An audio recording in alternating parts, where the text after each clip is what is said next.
Yo, what's going on guys, it is Fox90 here, welcome back to a brand new video for you guys today here on the channel, and we're back with the F1 debate for the Australian Grand Prix that occurred last weekend. If you guys end up enjoying today's video, feel free to drop a like, subscribe to the channel if you're new around here as well, and let's get cracking with it. Obviously, I've decided to let the dust settle on this Grand Prix weekend before making my F1 debate video. Also, as well, I was very ill, so I'd rather just, do what I've done exactly now. But, basically, this is, well, as my title of my video basically showcases, this was a result and a race that Formula One desperately needed to try and just keep the fans engaged and keep the momentum and the morale high for those that, like me, that just know that at the moment F1 is in a very low position as things stand. Of course, waking up at 4 AM as well in the UK, it was definitely eligible for me to not go back to sleep again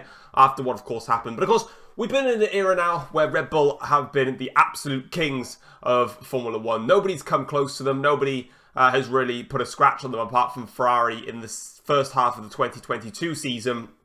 Beyond that, it's been all Red Bull with just 3 race wins for other teams outside of Red Bull since the second half of the 2022 season, which is very, very depressing to say out loud. Obviously, Russell winning in Brazil 22, Sainz in Singapore 23, and Sainz again in Australia, sorry, in 2024. And we were obviously all at this, not necessarily everybody. I think a lot of people had a bit more high hopes and a bit more momentum and a bit more confidence in the sport than I did. I was so heavily down after the first 2 races of the season with a double Red Bull 1-2.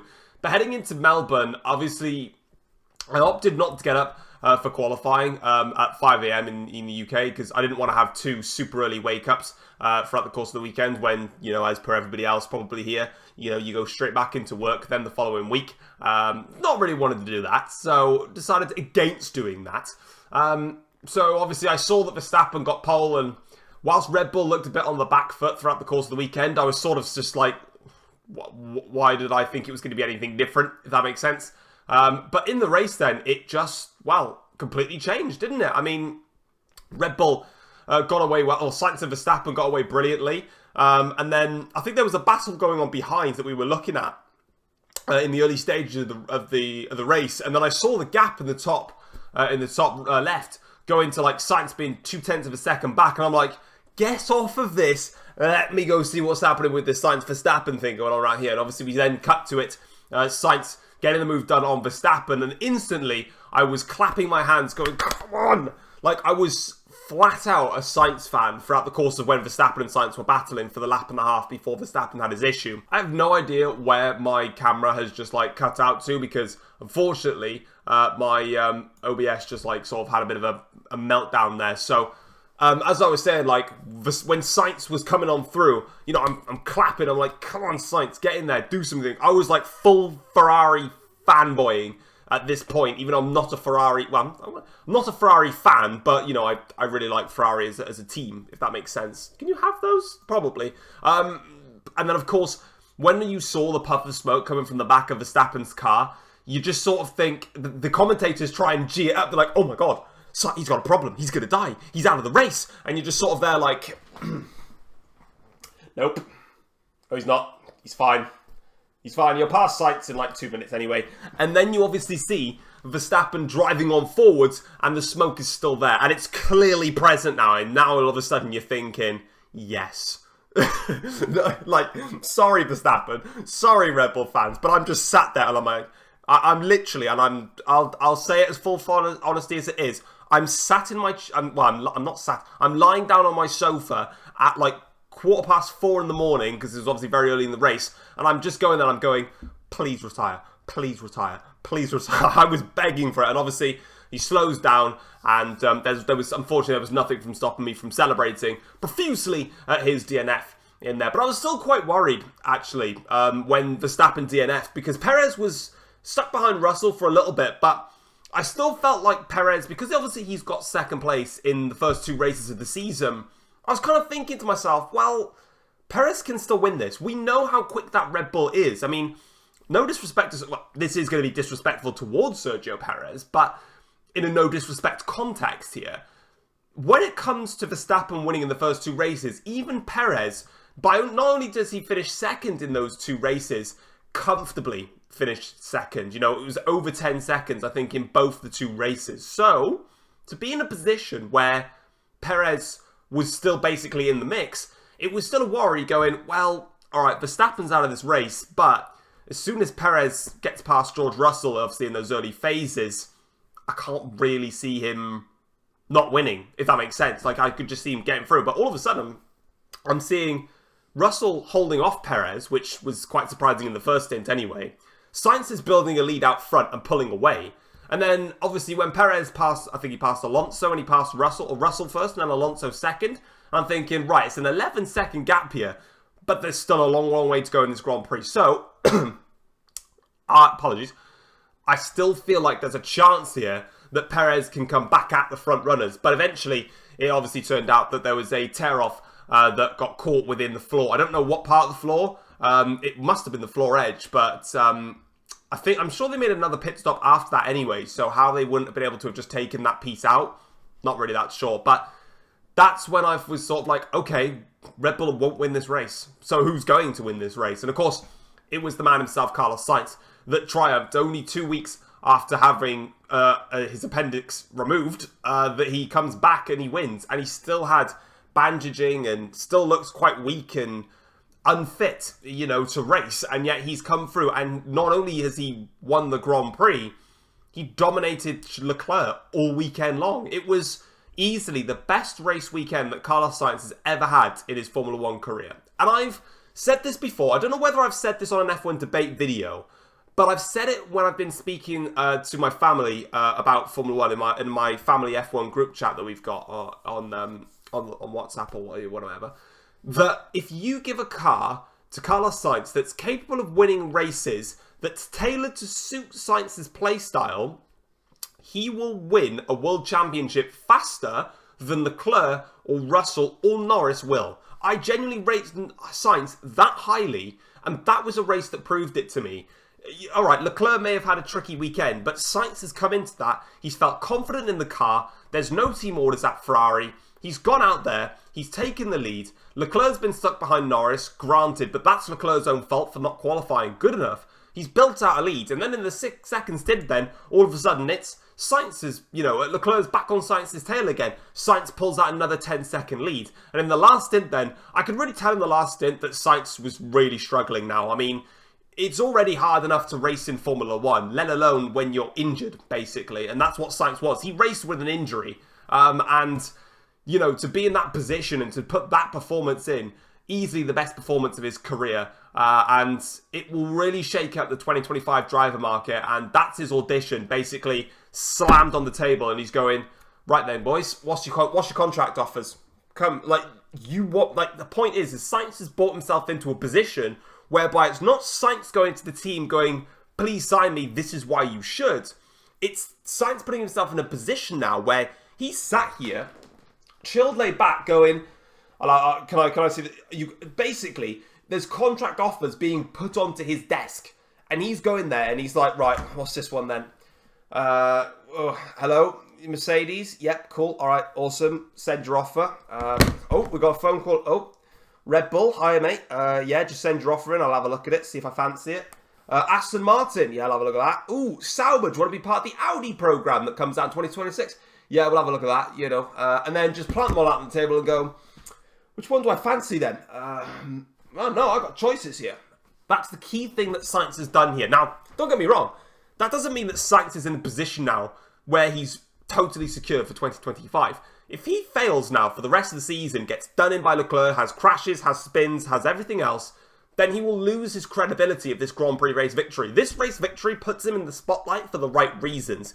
But if he doesn't go ahead and progress on that, he's going to put himself in the wrong frame of light. Moving on throughout the course of the season. So he needs to be careful with that. But for now, he's put himself very much in the spotlight. And with that being said then, the rest of the race was actually quite entertaining. I mean, it was quite funny how we finally had a race where Verstappen was out of contention and the rest of the field at the front, I got hiccups like galore, man. The rest of the field out front didn't really go into wheel-to-wheel racing. It was just one of those typical ones. This, right, we finally got it. No Red Bull, no Verstappen, Ferrari, McLaren, Aston Martin, Ferrari, McLaren. No one's going to race wheel to LOE. Sweet. Awesome. But regardless though, it was actually a great Grand Prix. There was... what I wanted to do actually is I wanted to give a segment out and give a shout out to Pirelli. Now, Pirelli have always been given heavy criticism over their tyres, and it's always been a crucial factor. But this weekend for me, I felt like that they got the compounds, the pressures, everything absolutely spot on. Like, when we've had races in the past, we've either had two-stop races, which have just been babysit Grand Prix and then pit because you can't push on them because you're going to destroy them, to then having a race whereby you can go for a two-stop, but the two-stop is a little bit slower, so we're going to babysit on a one-stop and not push, and it's boring. But this weekend, we saw a race whereby it was a flat-out two-stopper. No one got away with doing a one-stop. Russell tried it, but it didn't work. And not only was it that, though, they were able to push. Like, there was periods where Leclerc was setting multiple fastest laps. Norris set a couple of fastest laps. Piastri set a couple of fastest laps. So did Sainz out front. They were able to push quite hard, but just within the limit, whereby they could have like 4 or 5 laps of, proper pushing it. Then they had to back off and just control everything, and then they could cry and come at it again. I felt like it was just the perfect race for the strategy. We all want to... I personally prefer two-stop races because we saw how some drivers came in early, like Leclerc and Norris, for an example. Sainz, though, stays out for like 6 or 7 laps. He gets the advantage. Then the undercut comes back into play, and there's so many different strategical options in there. But it wasn't a case of they had to babysit everything. They weren't sat there doing a Sunday cruise. They were able to pump in a couple of good fastest laps and keep the pace up and keep the pressure on. And it was a perfect stint. So I wanted to put that segment out there. Thank you, Pirelli. You did a great job. Fair play to you. And that's all I got to say on the matter. The rest of the race was actually okay. I didn't mind it. There's quite a good amount of battles in there. I think the DRS is a bit too powerful around Melbourne. I don't think they need 4 zones. Really don't. It's tricky, don't get me wrong, to make the moves into the corners, but I just feel like 4 DRS zones is just too excessive for me. I like what they've done in terms of 1 detection zone enables you for 2 zones, but I think if you need a track that's high speed as Melbourne, nowadays, obviously with the change that they've made, to have 4 DRS zones, for it to really make an impact, like there were still some drivers struggling, but I just felt like when you got in DRS range, you sort of set yourself up in the 2 DRS zones. Say you got into like the DRS zones on the back straights and the new turn 11 right-hander, you'd get close there, you'd follow in the last sector, you double DRS them then to stay close to them, and then you pump them again into the high-speed chicane on the following lap. And I just felt, I don't know, I just didn't feel happy with it being that potent of use, really. I mean, it was cool to see that they could use the DRS in that high-speed 8-9 chicane, because if they put it any further closer to the chicane, then we would have lost that slingshot. I think the thing is a lot of drivers got such a strong slingshot from that. And the other thing as well is because the detection zone allowed for a double dose of DRS, it made people a bit more aggressive into the corner. Because, put it this way, if, for example, there was a detection zone for the DRS down the long straight before the left-right chicane, then there was a detection zone towards the end of that straight for the second DRS then, after the high-speed left-right chicane, everybody would not overtake through there.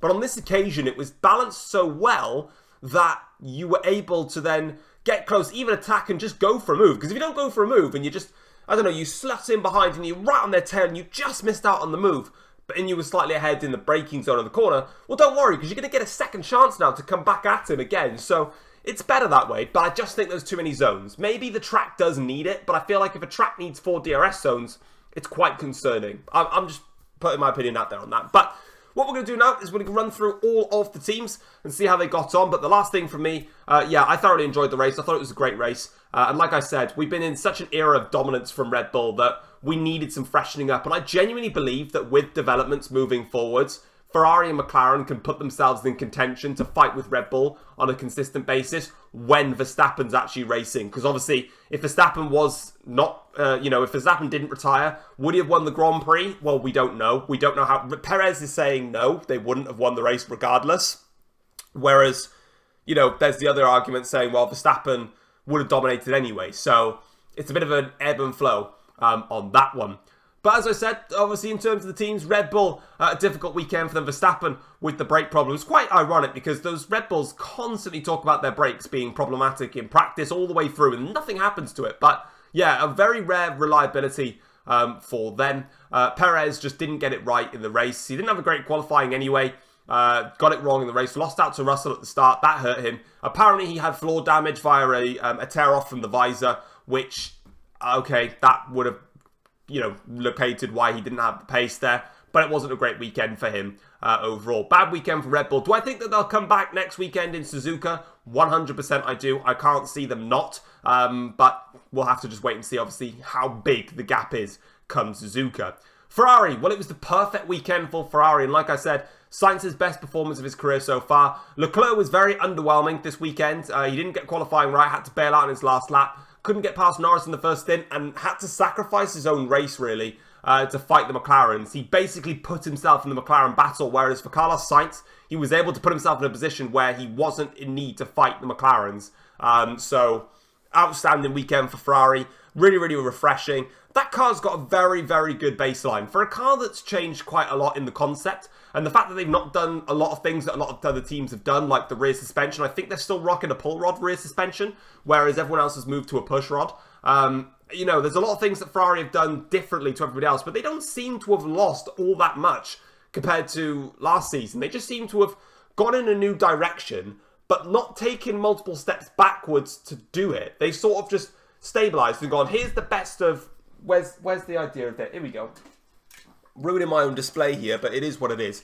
Here's their baseline car here. Yes, I have like multiple... I've already shown you my vlog, all my stuff. If you haven't seen it, check out my vlog, because there's literally like loads of Formula 1 cars here. But it's like, here's my Ferrari car. How can I make my Ferrari car better? Well, I've reached the ceiling of performance on this Ferrari car, so I'm now going to swap to this Ferrari car, which has got the same base performance as this peak performance. So instead of this now just plateauing and going in a straight line like this one is like, here's our starting blocks. Where can we go? Well, we're going this way, going further and further up the grid, and this just plateaus. So they've managed to get it so that the best of their SF23 the best of their SF23 and the basic of their brand new SF24 is exactly the same. And the weaknesses that they've had, they've managed to actually remove them, specifically the tyre wear one. Thank you for Formula 1 cars for allowing me to showcase that in all of its glory. And now we can put those back over there in the midst of my pile of all my other multiple Formula 1 cars. But yeah, great weekend for them. Aston Martin, bit of a so-so weekend. Alonso and Stroll kind of just doing the best that they can with the car that they've got. But we are going to talk about that penalty. Don't think I forgot about it. Now, I'm going to be blatantly honest with you. When the incident happened, and I woke up... So basically, when the race finished, obviously I was like, oh my god, Russell's DNF shock, or I'll get onto Mercedes in a second. I was like, well done. That's fine. It is what it is. I then went back to sleep, because obviously, catch up on as much sleep as you can. And I woke up again then, and I saw on my phone, and I'm going on there, and I'm like, Alonso has received a 20-second time penalty for the incident at the last corner, on the last lap, sorry. And I was sat there, and I was puzzling my brain here. I was like, I know I had to wake up early, like everybody else did in Europe, to watch this Grand Prix, but I swear down Alonso didn't make contact with George Russell in the slightest. And I was right. He didn't make contact with Russell at all. And I was really puzzled. I was like, what? How does that make any sense at all? Then I started to see some of the telemetry that came out, and I was still very much 50-50. However, when I watched the race's F1 YouTube video talking about Alonso's penalty and how it was dangerous and how they believed it was a penalty, I then actually do agree that I do believe it was a penalty, and I believe that the 20 seconds was actually the correct thing to do in that situation. Even a highly regarded F1 journalist, Joe Saywood, who I've had the pleasure of actually attending one of his F1 talks that he's done in the past. And this guy literally is your Fabrizio Romano of Formula 1, but does a lot more doesn't do like the big public announcement stuff like, what's it called, that Fabrizio does. But he's so knowledgeable and knows so many ins and outs of Formula 1. And he was kind of saying the same thing. He's like, well, Alonso's got the talent of a 5-time world champion, but has got the capacity to be a 5-time world champion. But his talent has only given him 2 world titles, and he should really have more than that. So why is it a penalty in my opinion? Well, I think comparing it to the Saudi Arabia 2021 incident between Verstappen and Hamilton, obviously that was at quite a slow speed, and Verstappen sort of lifted off, then Hamilton was lifting off, and then there was a lot of lifting off and a bit of a chess match in there, and then Verstappen plumped on the brakes heavier, so then Hamilton went into the back of him.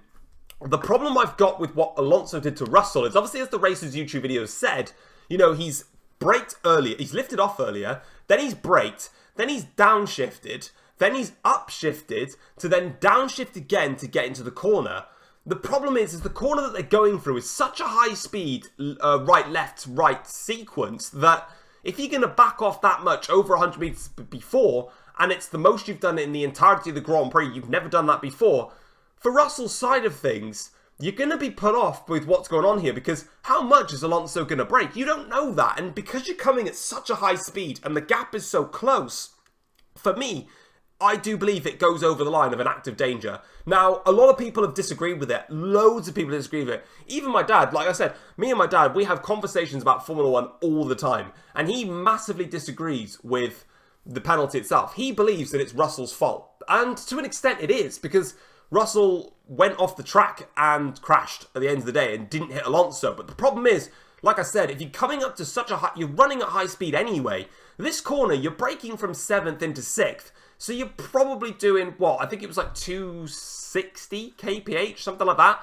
That's an incredibly high amount of speed. And when the gap is like 7-8 tenths of a second, sure, these F1 drivers have got reactions like a cat. But when you're trying to react when it's a brake test, it's a different scenario. And yeah, I believe it's true and it's genuine that it should be a penalty. And that's my thoughts on it. But obviously it didn't really affect Aston Martin too much anyway.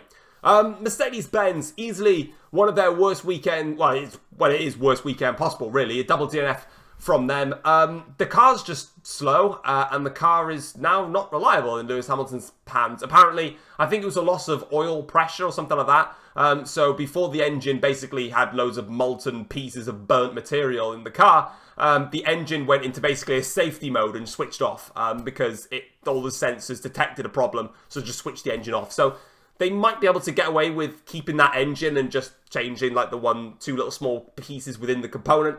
But obviously, at least it prevented a fire. And obviously, Russell's crash at the end. But Mercedes are just so confusing and so fluctuated with their performances. Like, FP3 came around. Like, qualifying, this is the thing, right? So, I watched I saw the results from qualifying. I saw Hamilton out in Q2 and Russell out or in P7, quite a long way off the pole sitter. And I'm like, okay, that's annoying. But I kind of thought, yeah, fair enough. That's kind of where Mercedes is at. And then I scrolled up and I was like, oh, I just want to see what happened in FP3. Hamilton's P4 and Russell's P6, I think it was. And they were less than a tenth off P1. And then I looked at the qualifying comparisons. Lewis Hamilton went slower in qualifying than he did in FP3. And this fluctuation of performance from Mercedes is so confusing. And I'm like, obviously, you know, they'll have so much data that they'll be working through heavily. And a lot of people have been coming at me, being like, yeah, Mercedes owe us an apology. Mercedes this, you know, they owe us an apology. They suck. They're rubbish. You're clueless. And I'm like, I think it was, I can't remember his name on Twitter, Dr. Orbs, I think it is. And he was like, you know, these are so complex. It's not as simple for Mercedes. Mercedes can't literally just turn up to a new race and just slap on a new floor and go, there we go, that'll fix our problems. Because it won't. You know, there's so much more that happens with this car. And I think Mercedes are just not at the races in this regulation. Will they get there? They genuinely can. There's nothing to say they can't. But the problem you've got is if you can't fix it this year, you're not going to fix it next year, because next year you're not going to focus on next year. You're going to focus on 2026. So what is the bigger problem? Realistically, the big problem is Mercedes has got such a small window of where this car works that as soon as anything changes, whether it's track temperature, air temperature, wind speed, the car's gone and you just can't get it back into that sweet spot again because it takes so long to get it in there. From what Mercedes is saying, they're able to mitigate it down to when the track and the conditions are warmer and hotter, the car's worse. Not quite sure really where they can go from it. They'll do developments, and it could well be that bringing out an update where it is genuinely like a new floor bit of changes to the floor edges, the floor fences, maybe the rear diffuser would help with that. Obviously as well, they have made the big change in suspension geometry at the rear. Maybe they're just having a massive problem adjusting and understanding to that. But yeah, I think, you know, if McLaren can do the development that they've done, there's nothing to stop Mercedes from doing it. But they are going backwards. And it's now basically Red Bull the fastest, Ferrari and McLaren underneath, and then Aston Martin and Mercedes by here. And it's, yeah, worst weekend possible. Suzuka being a high-speed circuit with high-speed corners, that's a massive weakness for Mercedes. I expect it to be another difficult one for them there. RB, congratulations Yuki Tsunoda, because that was a brilliant weekend from him. He really did a great job, absolutely dominated Daniel Ricciardo, and got some crucial points on the board for the team. And yeah, Tsunoda's proving himself very, very well. Daniel Ricciardo, unfortunately for me, is proving why he wasn't really, he's not it. He's lost it for me, in my opinion. I genuinely think Ricciardo has just lost what he had. I think if he stayed at Red Bull for the entire time of his career, he wouldn't be in the situation he is in now. But that's what happens. You have to take those gambles in life, and sometimes they pay off and sometimes they don't. It hasn't on this occasion. You know, he came back into the sport, kind of did all right against Yuki, had that one good race. I think it was Hungary, if I remember. And he had a great race there. Obviously got his injury. Didn't really show anything towards the end of last season, bar Mexico. Actually, that was a great race from Ricciardo. Fantastic one there. But this season, Tsunoda's been all over him. He's out-qualified him in every race. He would have outdone him in every single race had the RB team not initiated team orders in Bahrain. And he's got points, and Ricciardo's just having a shocker right now. So Ricciardo maybe has something in his locker coming in the next few races, but if not, it's GG's for Ricciardo in Formula 1, in my opinion. Stake, next up. I'm going on to Stake, and I'm going to tell you right now that their pit stops still suck. Yeah, they've got a decent car, do Sauber, but again, their pit stops are horrific. Like, I've known pit stops to be bad. You know, I'm a Mercedes fan. We were one of the slowest in the pit stops last year with like 3.5 second pit stops constantly. But the fact is to have 3 races in a row now with like 50-second pit stops is horrifically bad. And yeah, I don't know what they're going to do about it, but they've got a car that's got potential to get into the points and fight with the likes of Haas, but they just can't get their strategy right. If they can do a no-stop race, they'd be fine. Just have a full wet race where they don't need to pit, they'd be Gucci. But apart from that, they're done for, and it's quite bad from them. They need to step it up, otherwise it's going to be a big, big problem for them. Haas, I mean, you've got to give them credit where it's due. Double points finish for Haas in Melbourne. And once again, we were all anticipating Haas to be 7-8 seconds off the pace. And they said, expect us to be at the back of the field. But they've had a great winter, and they had a qualifying car already there, did Haas. There was never an issue with that. Their problem was they didn't have a race car because it just destroyed tyres. The funny thing is Ferrari also had a race car that wasn't brilliant on their tyres. Ferrari are now not in survival mode on their tyres. They say that they can look after them really, really well. So too can Haas. Now that's obviously expected. If Ferrari have got this benefit, Haas are most likely going to have it because they work very close together. And they've just gone about their business and they're just doing a great job. So you've got to give credit to them where it's due in all of that and say fair play to it, really. Fair play. Next up is going to be Williams. And obviously, we know the drama, we know the saga, obviously. Alex Albon racing, Logan Sargeant not being able to race, being forced to miss out. I think it was a massive dick move from Williams. I'm completely against it. I think at the end of the day, if you crash, you suffer. That's what it is. Logan did nothing wrong. And you know when Logan's under so much pressure last season to basically still race in Formula 1, for Williams to come out and basically say, yeah, no, we'll give you a contract for next year. Yeah, that's cool. And then to go to basically, oh yeah, by the way, he's crashed. We need your shit. Could we have that? Thank you. It's not right. I understand where the race, again, they came into this and they were like, A, it is wrong, but B, at the end of the day, you wouldn't be in that position if you were a consistently slower driver than Albon. And I understand that. And obviously, if you are going to rely on somebody out of those two to get points, you are going to put it on Albon's fingers. It didn't even work anyway, so it is a rip from them on that one. And I think the only team I missed out, actually, was McLaren. They had a great weekend. They were really, really solid. Very close to Leclerc in the Ferrari. Obviously, they've definitely improved compared to Jeddah. They've got a lot of things to work on, though. They're still definitely quite draggy. So definitely at the more slower speed circuits, they'll be more competitive than the rest. But they've got a solid baseline. They've had a solid start to the season. They just need to develop that car now, and they'll be absolutely fine. Now, I think I've actually mentioned every single team. I might have missed one. I normally do. Oh, Alpine. Knew I missed somebody in there. They actually got a car into Q2. So, it's quite embarrassing, though, when you hear Ocon on the radio celebrating like, oh, that's a win, basically. Like, mate, you were like 5th in the Constructors' Championship for like 2 years in a row. Now you're the slowest team the following year, and you think Q2's a win? That's low expectations, mate. Low.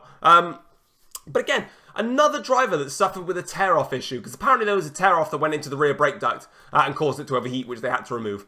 So they probably could have got points, apparently. But a decent weekend. It's slightly better, but they're still hopelessly slow. And they've got a lot of work to do if they're going to even consider fighting for points.